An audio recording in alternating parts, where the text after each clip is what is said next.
एक बार की बात है। चंद्रमा को अपने रूप का बहुत अभिमान था। गणेश चतुर्थी के दिन गणेश जी के गजमुख एवं लंबोदर रूप को देखकर चंद्रमा ने उनकी हंसी उड़ा दी। गणेश जी इससे नाराज हो गए और चंद्रमा को श्राप दिया कि आज से जो भी तुम्हें देखेगा उसे झूठा कलंक लगेगा। गणेश जी के श्राप से चंद्रमा दुखी हो गए और घर में छुपकर बैठ गए। चंद्रमा की दुखद स्थिति को देखकर देवताओं ने चंद्रमा को सलाह दी कि मोदक एवं पकवानों से गणेश जी की पूजा करो। गणेश जी के प्रसन्न होने से श्राप से मुक्ति मिलेगी। चंद्रमा ने गणेश जी की पूजा की और उन्हें प्रसन्न किया। तब गणेश जी ने कहा कि श्राप पूरी तरह समाप्त नहीं होगा, लेकिन अपनी गलती चंद्रमा को याद रहे। दुनिया को भी ये ज्ञान मिले कि किसी के भी रूप को देखकर उसकी हंसी नहीं उड़ानी चाहिए। इसलिए अब से केवल भाद्रपद के शुक्ल पक्ष की चतुर्थी के दिन जो भी चंद्रमा को देखेगा उसे झूठा कलंक लगेगा। इसलिए इस दिन चंद्रमा के दर्शन ना करें। यदि भूल से चंद्र दर्शन हो जाएं तो उसके निवारण के लिए स्यमंतक मणि की चोरी की कथा का श्रवण करना लाभकारक होता है। आइए अब इस कथा को सुनते हैं। तो आइए, अगर चंद्रमा के दर्शन हो जाएं तो स्यमंतक मणि की कथा को सुनते हैं। एक बार नंद किशोर ने सनत कुमारों से कहा कि चौथ की चंद्रमा के दर्शन करने से श्री कृष्ण जी पर जो लांछन लगा था वह सिद्धि विनायक व्रत करने से ही दूर हुआ था। ऐसा सुनकर सनत कुमारों को आश्चर्य हुआ। उन्होंने पूर्ण ब्रह्मा श्री कृष्ण को कलंक लगने की कथा पूछी तो नंद किशोर ने बताया, एक बार जरासंध के भय से श्री कृष्ण समुद्र के मध्य नगरी बसाकर रहने लगे। इसी नगरी का नाम आजकल द्वारिकापुरी है। द्वारिकापुरी में निवास करने वाले सत्राजित यादव ने सूर्य नारायण की आराधना की।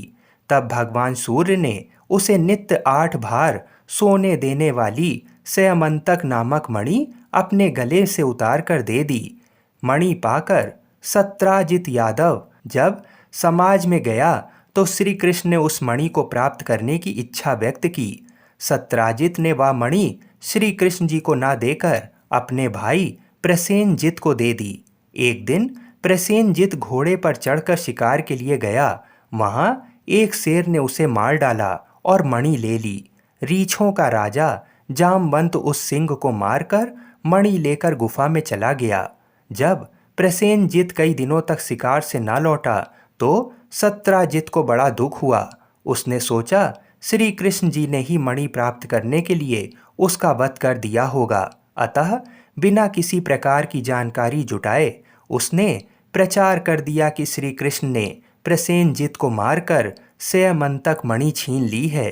इस लोक निंदा के निवारण के लिए श्री कृष्ण बहुत से लोगों के साथ प्रसेनजित को ढूंढने वन में गए। वहां पर प्रसेनजित को शेर द्वारा मार डालना और शेर को रीछ द्वारा मारने के चिन्ह उन्हें मिल गए। रीछ के पैरों की खोज करते करते वे जामवंत की गुफा पर पहुंचे और गुफा के भीतर चले गए। वहां उन्होंने देखा कि जामवंत की पुत्री उस मणि से खेल रही है।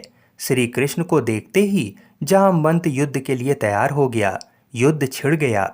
गुफा के बाहर श्री कृष्ण के साथियों ने उनकी 7 दिन तक प्रतीक्षा की। फिर वे लोग उन्हें मर गया जानकर पश्चाताप करते हुए द्वारिकापुरी लौट गए। इधर 21 दिन तक लगातार युद्ध करने पर भी जामवंत श्री कृष्ण जी को पराजित ना कर सका। तब उसने सोचा, कहीं ये वह अवतार तो नहीं जिसके लिए मुझे रामचंद्र जी का वरदान मिला था। ये पुष्टि होने पर उसने अपनी कन्या का विवाह श्री कृष्ण के साथ कर दिया और मणि दहेज में दे दी। श्री कृष्ण जी जब मणि वापस लाएं तो सत्राजित अपने किए पर बहुत लज्जित हुआ। इस लज्जा से मुक्त होने के लिए उसने भी अपनी पुत्री का विवाह श्री कृष्ण जी के साथ कर दिया। कुछ समय के बाद श्री कृष्ण जी किसी काम से इंद्रप्रस्थ चले गए। तब अक्रूर तथा ऋतुवर्मा की राय से सतधनवा यादव ने सत्राजित को मारकर मणि अपने कब्जे में ले ली। सत्राजित की मौत का समाचार जब श्री कृष्ण जी को मिला तो वे तत्काल द्वारिका पहुंचे। वे सतधनवा को मारकर मणि छीनने को तैयार हो गए। इस कार्य में सहायता के लिए बलराम जी भी तैयार थे। ये जानकर सतधनवा ने मणि अक्रूर को दे दी और स्वयं भाग निकला। श्री कृष्ण ने उसका पीछा करके उसे मार तो डाला, पर मणि उन्हें नहीं मिल पाई। बलराम जी भी वहां पहुंचे। तब श्री कृष्ण जी ने उन्हें बताया कि मणि उनके पास नहीं है। बलराम जी को विश्वास न हुआ। वे अप्रसन्न होकर विदर्भ चले गए। श्री कृष्ण के द्वारिका लौटने पर लोगों ने उनका भारी अपमान किया। तत्काल ये समाचार फैल गया कि स्यमंतक मणि के लोभ में श्री कृष्ण ने अपने भाई को भी त्याग दिया है। श्री कृष्ण इस अकारण प्राप्त अपमान के शोक में डूबे थे कि सहसा वहां नारद जी आ गए। उन्होंने श्री कृष्ण जी को बताया, आपने भाद्रपद शुक्ल चतुर्थी के चंद्रमा का दर्शन किया था, इसी कारण आपको इस तरह लांछित होना पड़ा है। श्री कृष्ण जी ने पूछा, चौथ के चंद्रमा को ऐसा क्या हो गया जिसके कारण उसके दर्शन मात्र से मनुष्य कलंकित होता है। तब नारद जी बोले, एक बार ब्रह्मा जी ने चतुर्थी के दिन गणेश जी का व्रत किया था। गणेश जी ने प्रकट होकर वर मांगने को कहा तो उन्होंने मांगा कि मुझे सृष्टि की रचना करने का मोह ना हो। गणेश जी ज्यों ही तथास्तु कहकर चलने लगे, उनके विचित्र व्यक्तित्व को देखकर चंद्रमा ने उनका उपहास किया। इस पर गणेश जी ने रुष्ट होकर चंद्रमा को श्राप दिया कि जो भी तुम्हारा मुख देखेगा उसे कलंक लगेगा। श्राप देकर गणेश जी अपने लोक चले गए और चंद्रमा मानसरोवर की कुमदनियों में जा छुपा।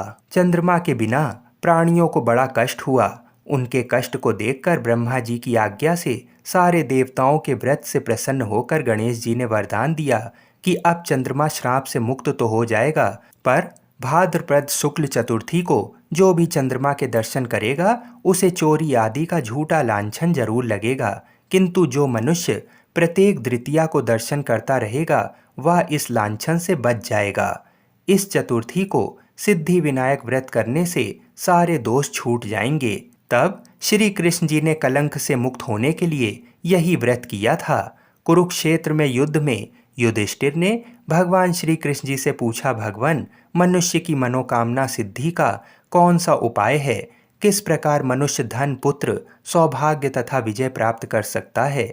ये सुनकर श्री कृष्ण जी ने उत्तर दिया, यदि तुम पार्वती पुत्र श्री गणेश का विधि पूर्वक पूजन करो तो निश्चय ही तुम्हें सब कुछ प्राप्त हो जाएगा। तब श्री कृष्ण जी की आज्ञा से ही युधिष्ठिर जी ने गणेश चतुर्थी का व्रत करके महाभारत का युद्ध जीता था। बोलिए गौरी पुत्र गणेश भगवान की जय। बोलिए श्री राधा कृष्ण भगवान की जय। बोलिए श्री शंकर पार्वती भगवान की जय। हर हर महादेव। जय श्री राधे कृष्ण। गौरी पुत्र गणेश भगवान की जय। ओम नमः शिवाय। बोलिए श्री शंकर पार्वती भगवान की जय। आज की चौथ को सबसे बड़ी चौथ माना जाता है। आज के दिन चौथ माता की कथा, चंद्रमा को देख लेने से जो कलंक लगता है उस कलंक को दूर करने की कथा और गणेश भगवान की कथा को सुनने से समस्त पाप और संकट कट जाते हैं तथा मनोकामनाओं की पूर्ति होती है। तो आज मैं आपको सुना रहा हूँ बड़ी ही दुर्लभ कथाएं। तो इन कथाओं को बड़ी ही श्रद्धा और प्रसन्न चित मन से पूरा अवश्य सुनिएगा। एक नगर में एक बूढ़ी माँ रहती थी। वह अपने बेटे की सलामती के लिए 12 महीनों की चौथ का व्रत करती थी। हर चौथ को पंसारी से थोड़ा सा गुड़ और घी लाकर 4 लड्डू बनाती, एक बेटे को देती, एक से पूजा करती, एक हथकार के लिए निकालती और एक चांद उगने पर खुद खा लेती थी। एक बार उसका बेटा ताई से मिलने गया। ताई ने वैसाखी चौथ का व्रत रखा था। ताई से पूछा, माँ तो 12 चौथ रखती है? ताई बोली, तेरी माँ तेरी कमाई से तरमाल खाने के लिए 12 चौथ रखती है। तू परदेश जाए तो वह एक भी चौथ नहीं करेगी। लड़के को लगा ताई सच कह रही हैं। घर आकर माँ से कहा, मैं परदेश जा रहा हूँ, यहाँ तू मेरी कमाई खाने पीने में ही उड़ा देती है। माँ ने समझाकर उसे रोकना चाहा, पर बेटा नहीं माना। माँ ने उसे साथ ले जाने के लिए चौथ माता के आंखें दिए और कहा, मुसीबत में ये आंखें तेरी मदद करेंगे। वह आंखें लेकर रवाना हो गया। घूमते हुए एक नगर में पहुंचा। उसने देखा एक बूढ़ी माँ रोती जा रही है और पुआ बनाते जा रही है। उसने कारण पूछा तो बूढ़ी माँ ने कहा, बेटा, इस नगर की पहाड़ी पर एक दैत्य रहता है। पहले वह नगर में आकर कई लोगों को खाने के लिए मार देता था। अब राजा हर घर से एक आदमी दैत्य के पास भेजता है और आज मेरे बेटे की बारी है, इसलिए मैं रो रही हूँ और उसी के लिए पुए बना रही हूँ। वह बोला, तू पुए मुझे खिला दे, तेरे बेटे की जगह मैं चला जाता हूँ। बूढ़ी माँ ने खीर पुए उसे खिला दिए। खा पी कर वह सो गया। रात को राजा के सैनिक आए तो बूढ़ी माँ ने उसे भेज दिया। दैत्य के सामने पहुंचने पर उसने चौथ माता के आंखें दैत्य की तरफ फेंक कर कहा, हे चौथ माता, यदि मेरी माँ मेरी सलामती के लिए व्रत करती है तो दैत्य का सिर कटकर गिर जाए। फिर तुरंत दैत्य का सिर कट गया। लड़का वापस आ गया। राजा ने उसे उपहार देकर विदा किया। चलते चलते वह एक दूसरे राजा के नगर में पहुंचा। इस राज्य में आवा तभी पकता था जब एक इंसान की बलि दी जाती थी। सिपाहियों ने उसे पकड़कर आवे में चुन दिया। लड़के ने आंखें आवे में डाला और कहा, हे चौथ माता, यदि मेरी माँ मेरे लिए व्रत करती है तो आवा मेरी बलि लिए बिना ही झट से पक जाए। ऐसा कहते ही आवा तुरंत पक गया। आवे में से मिट्टी की जगह सोने चांदी के बर्तन निकले। अंदर से लड़का बोला, बर्तन धीरे धीरे निकालना, मुझे लग नहीं जाए।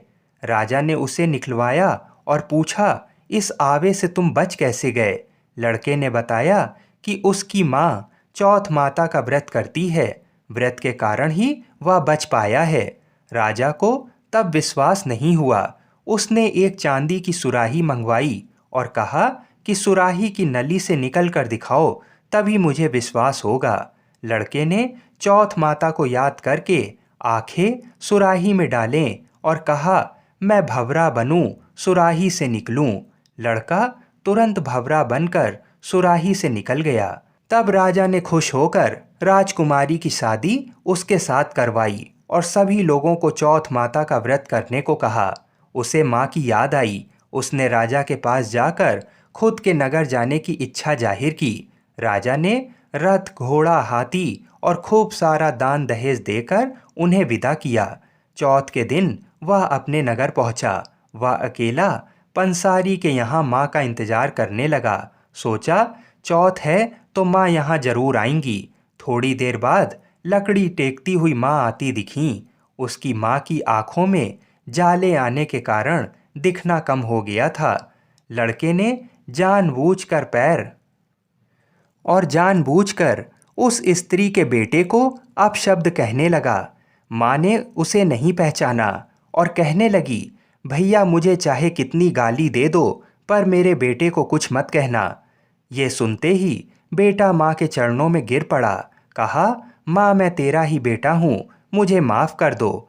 तब माँ ने उसे गले लगा लिया। नगर के लोगों ने विश्वास नहीं किया कि वह उसी का बेटा है।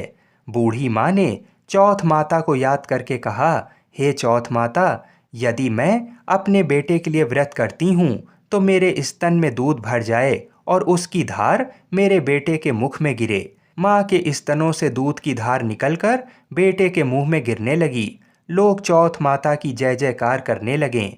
उस नगर के सभी लोग चौथ माता का व्रत करने लगे। हे चौथ माता, जैसा बूढ़ी माँ और उसके बेटे की सहायता की, वैसे हमारी भी करना।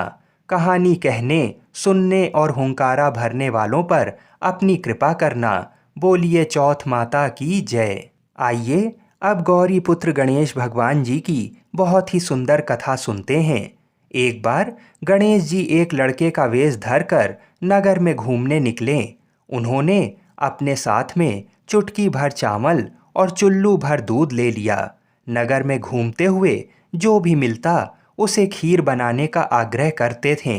बोलते, माई खीर बना दे। लोग सुनकर हंसते। बहुत समय तक घूमते रहें मगर कोई भी खीर बनाने को तैयार नहीं हुआ। किसी ने ये भी समझाया कि इतने से सामान से खीर नहीं बन सकती, पर गणेश जी को तो खीर बनवानी ही थी। अंत में एक गरीब बूढ़ी माँ ने उन्हें कहा, बेटा चल, मेरे साथ चल, मैं तुझे खीर बनाकर खिलाऊंगी। गणेश जी उसके साथ चले गए।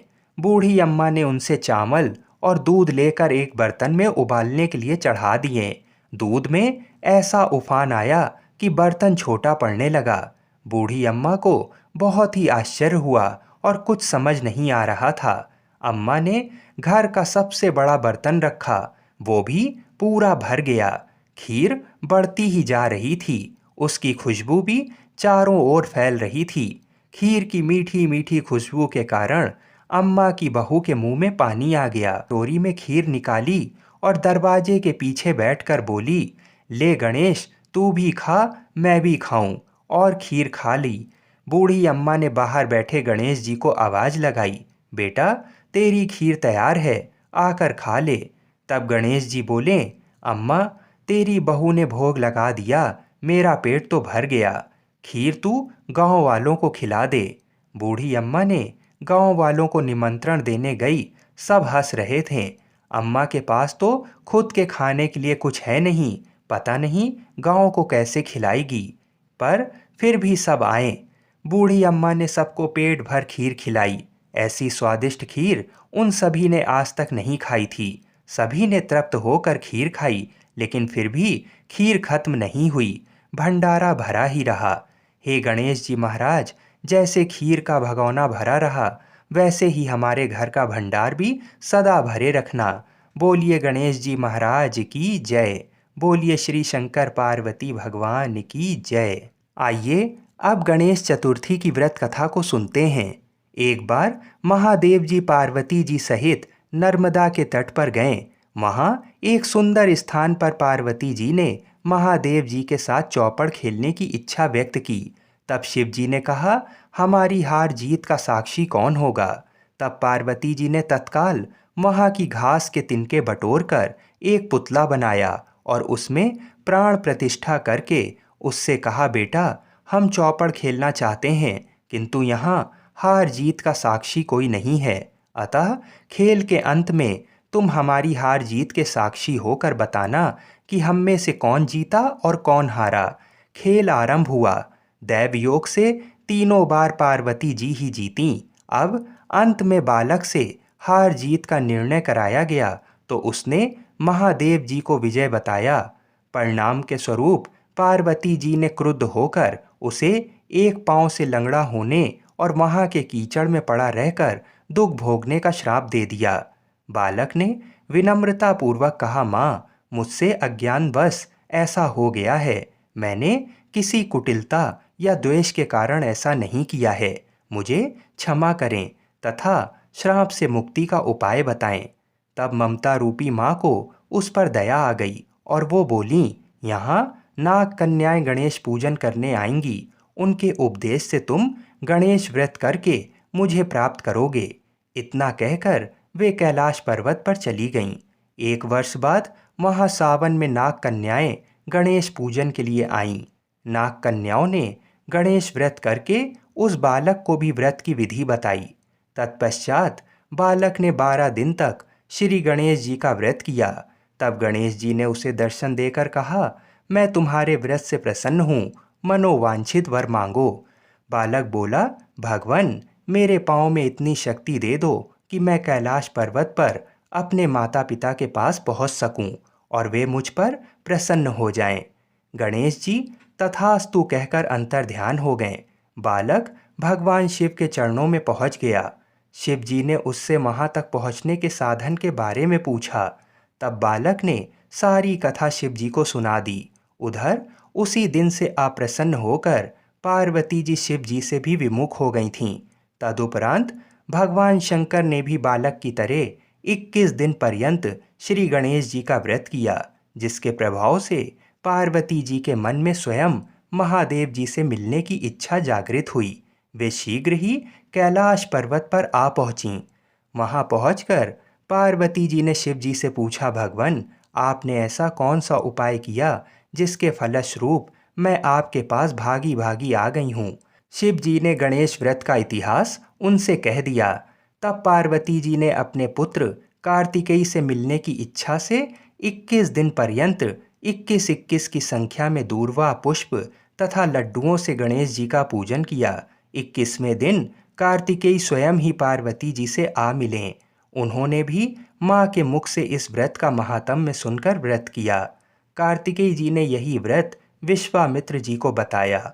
विश्वामित्र जी ने व्रत करके गणेश जी से जन्म से मुक्त होकर ब्रह्म ऋषि होने का वर मांगा। गणेश जी ने उनकी मनोकामना पूर्ण की। ऐसे हैं श्री गणेश जी जो सबकी कामनाएं पूर्ण करते हैं।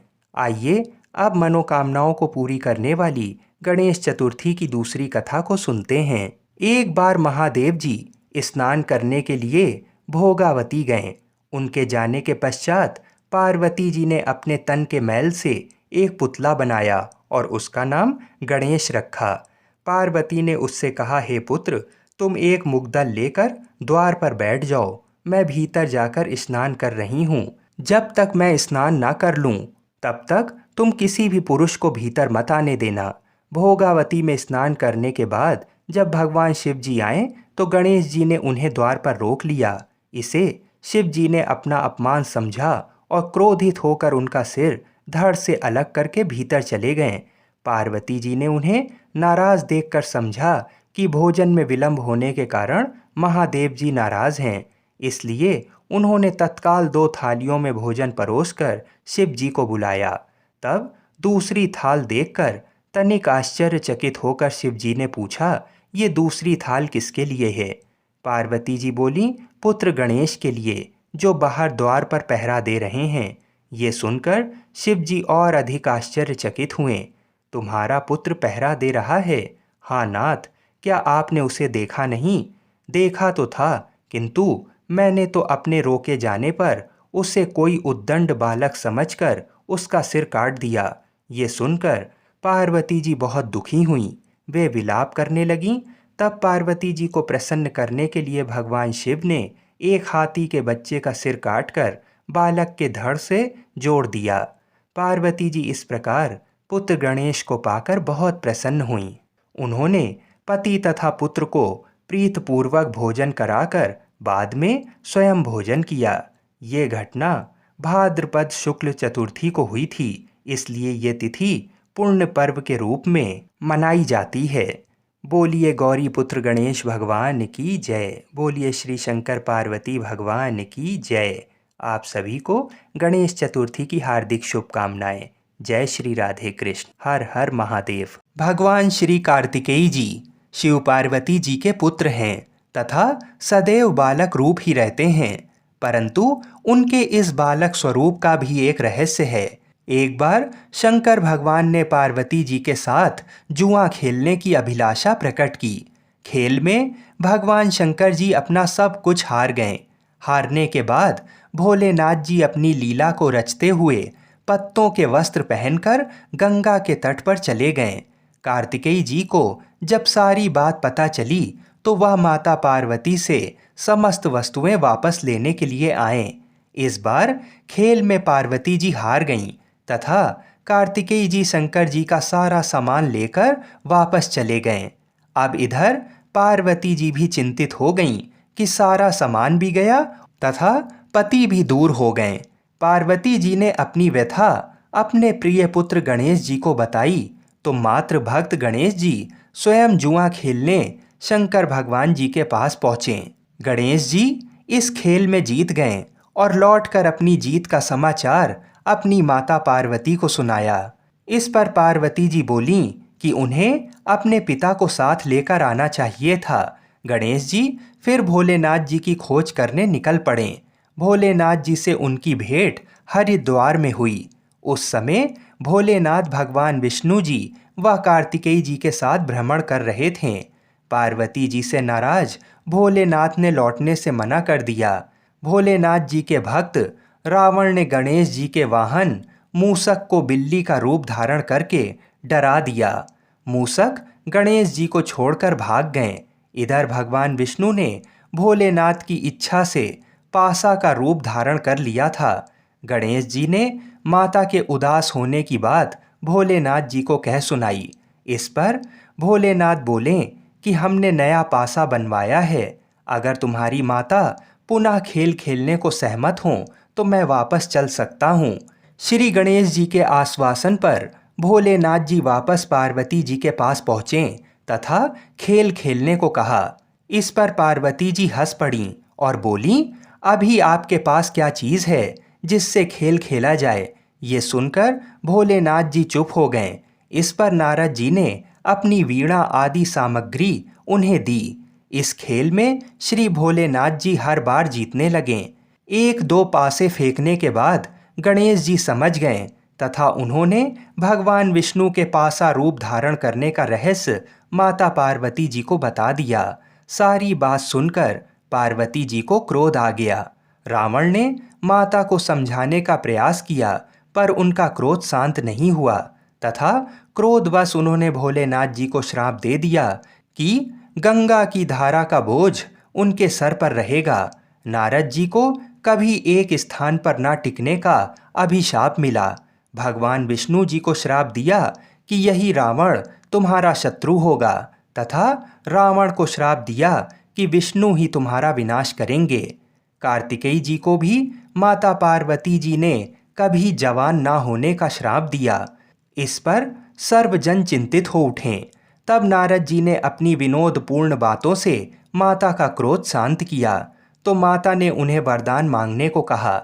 नारद जी बोले कि आप सभी को वरदान दें, तभी मैं वरदान लूंगा। पार्वती जी सहमत हो गईं। तब भगवान शंकर जी ने कार्तिक शुक्ल के दिन जुए में विजयी रहने वालों को वर्ष भर विजयी बनाने का वरदान मांगा। भगवान विष्णु जी ने अपने प्रत्येक छोटे बड़े कार्य में सफलता का वर मांगा, परंतु कार्तिकेय जी ने सदा बालक रहने का ही वर मांगा तथा कहा, मुझे विषय वासना का संसर्ग ना हो तथा सदा भगवत स्मरण में लीन रहूं। अंत में नारद जी ने देवर्षि होने का वरदान मांगा।